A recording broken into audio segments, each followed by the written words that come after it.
memindahkan museum ke pembahasan tentang sejarah-sejarah yang ada di Sumatera Utara. Perkenalkan nama kami, saya Ulfa dan ini Tiara dan ini Ruth, Rati sama Pali dan Andre.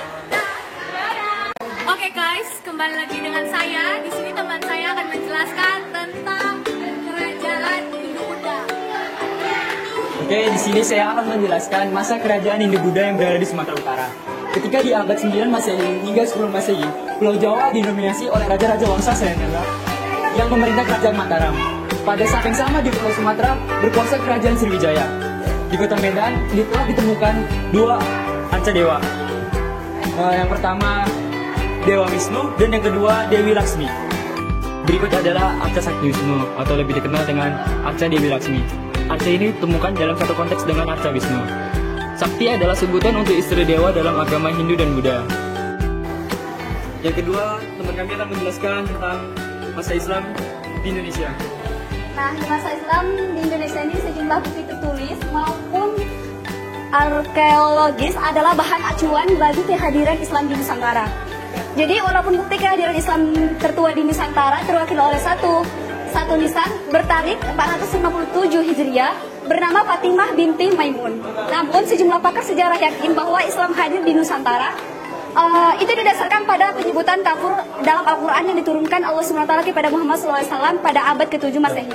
Nah, Masjid Al-Jizi yang terletak di Kecamatan Tanjung Pura, Kabupaten Langkat ini didirikan pada masa pemerintahan Tengku Sultan Abdul Aziz bin Tengku Sultan Haji Musa Al-Kahid Al-Muzaidin Syah Sultan Langkat yang berkuasa antara tahun 1897 sampai 1927. Pembangunan masjid ini dianjurkan oleh Tengku Sultan Muhammad Rahmat Syah bin Abdul Aziz pada tahun 1936. Bangunan masjid berdiri di atas tanah seluas 18.000 meter oleh seorang kontraktor perkembangsaan Jerman. Oke, kita berada di lantai 2. Sekarang kita ada di peralatan perkebunan. Di sini perkebunan tradisional sudah dilaksanakan oleh masyarakat sebelum kedatangan bangsa asing di Sumatera Utara. Jenis tanaman berupa pisang, kelapa, lada, kopi, nanas, kapas yang hasilnya digunakan untuk keperluan sendiri atau sebagai alat tukar untuk barter. Akan menjelaskan tentang peralatan perdagangan. Ketika mata uang belum populer seperti sekarang, perdagangan dilakukan dengan cara tukar-menukar atau barter. Transaksi dagang akan terjadi bila masing-masing pihak akan mendapat pertukaran yang dianggap sepadan. Di daerah Tapanuli, perekonomian substansif atau formal berlangsung di pusat pasar yang dikenal dengan Onan. Hasil pertanian dan hasil hutan berupa beras, damar, lada, dan cingke dan lainnya ditukar dengan barang keperluan hidup rumah tangga yang tidak dihasilkan di daerahnya. Dan di dalam ini ada beberapa peralatan perdagangan yang digunakan untuk mendukung itu. Yang pertama di sini ada valiera untuk menimbang emas dan kedua valiera juga yang berasal dari nias. Yang ketiga di sini adalah ganteng yang berasal dari karo, takaran untuk beras dan kacang-kacangan. Yang keempat yang di belakang di sana dinamakan alisi untuk mengukur tinggi babi dan kemudian ditaksir beratnya. Dan yang kelima ada suke yang berasal dari suku Nias dipakai sebagai alat untuk menakar beras, padi ataupun lainnya.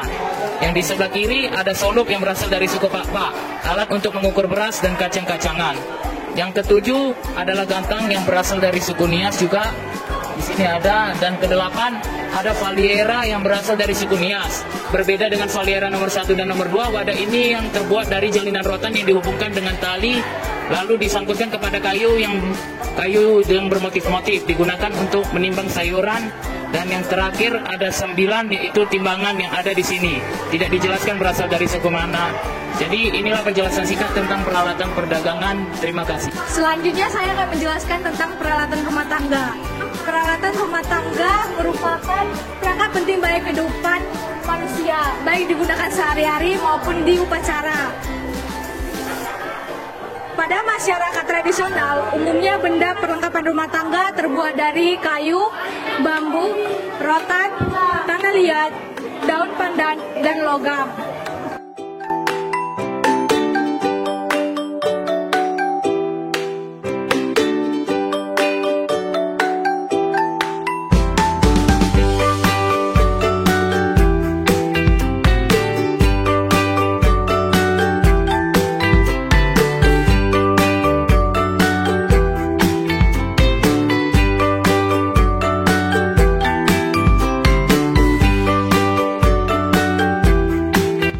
Oke, kita akan di peralatan upacara daur hidup.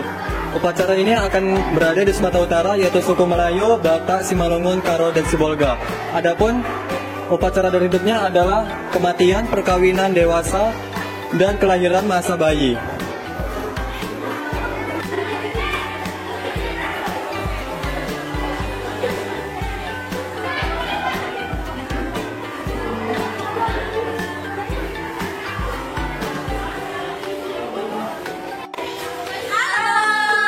Kami dari kelompok 3, kami sudah selesai tentang pembahasan tentang hasil tugas dari EBS untuk memperkenalkan sejarah-sejarah yang ada di Sumatera Utara.